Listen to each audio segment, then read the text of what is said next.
What's up, everyone? Welcome back to another review. This time we're taking a look at the 1980s classic Teen Wolf starring Michael J. Fox. Let's waste no time. Let's get right into it.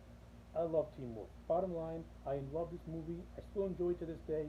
Is it a perfect movie? No. It does have a lot of. I do have a lot of issues with it. I think there are things that could have been done much better that could make for a much more better movie. But for what it is and how it stands, I still get a lot of enjoyment out of Teen Wolf, and a lot of that has to do with Michael J. Fox as the lead as Scott Howard. I love Michael J. Fox. How can you not like Michael J. Fox as an actor? He's just so good at playing that down to earth teenager, and in this movie, it's no different. He plays this down to earth teenager who is going through the usual teenage things, but now he discovers that he can turn into a werewolf, and that just complicates his life much further. I thought Michael J. Fox as the character of Scott Howard was great. He is really good in this movie. Puts on a memorable performance as Scott Howard, and when he's the wolf, you can clearly tell the man's just having a blast in costume and in makeup. Like Michael J. Fox gives this movie a lot of life and a lot of charisma. But that's not to take away from a supporting cast. I think the overall supporting cast in this movie is also really well done. The actor who plays Styles, who was like Scotty's best friend, I think Styles is really funny. He and Scott have really good chemistry with one another, so I enjoyed that stuff. Marty's basketball coach, Mr. Finestone, I thought he had some funny little quirks to him as well, and also this theater teacher played by Scott Poland. He also has some gems to himself as well. And then you got Scotty's other friends like Chubby, Boof, who was like his love interest. They all filled out their roles really well.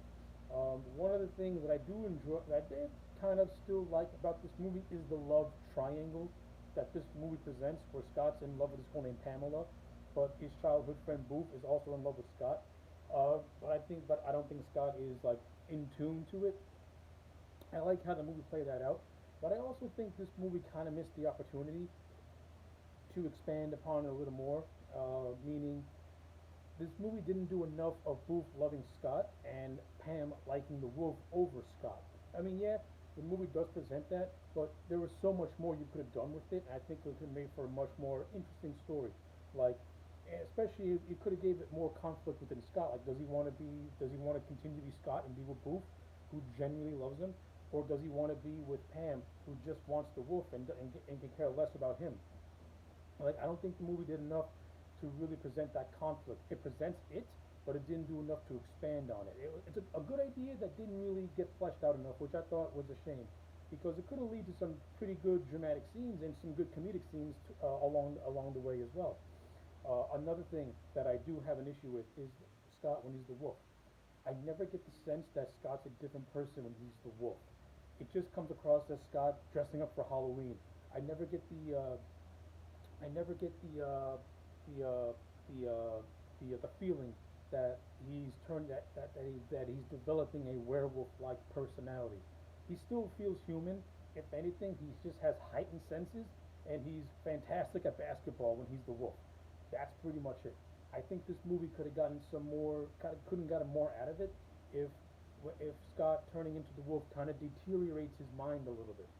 And you could have done like a Spider-Man Venom type situation where Peter Parker's addicted to being Venom. You could have did a thing where Scott's addicted to being the wolf at first because it's giving him popularity and everything, but now that he's becoming so attached to becoming the wolf, it's almost making him seem like he's a little bit more feral in a way. I mean, yeah, as I said, at the end of the day, this is a coming age comedy, and Scott being the wolf is a allegory of him going through puberty. But you could have did more with the concept. I don't think the movie did enough to really stretch a interesting concept, the interesting concept that Teen Wolf does have. But without being said, this movie's got a lot of other good things going for it. I enjoy the rivalry with the character of Mick and Scott. Mick is actually the boyfriend of Pam. I thought that stuff was fine.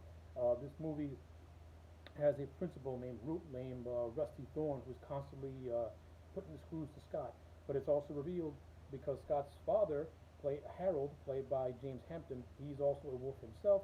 It's revealed through backstory that Scott's dad and the character of Rusty Thorne they had a lot of tension, specifically when the two of them are fighting over Scott's mother, and when Scott's dad turned into the wolf, he kind of scared Thorne a lot. So it's like that's actually a very interesting thing that could have been stretched out a little bit more. However, the movie did do the good thing by having Harold and Thorne have a confrontation during a school dance. So that was actually pretty cool, and I like that. And I also like the ending when Scott chooses to play as himself and not become the wolf because he wants to do things on his own as him and not rely on being the wolf all the time. So I do like that. You know, Scott does discover who he is. He wants to be himself and not be the wolf. So like the mess at the end, I enjoyed it. I do enjoy it. I do enjoy it. I do enjoy it. And this movie also has memorable things like the whole like when Styles and Scott respectively are dancing on top of a roof of a car with the Beach Boys. That's good stuff as well. So yeah, with all that being said, I still enjoy Teen Wolf. I like this movie. You know, does it have problems? Is it perfect? No. Is it still very enjoyable? I think so, and that's why I'm giving it a solid 7 out of 10. Those are my thoughts on Teen Wolf. Let me know yours in the comment sections down below. Like the video and subscribe, and I'll check you back next time for more.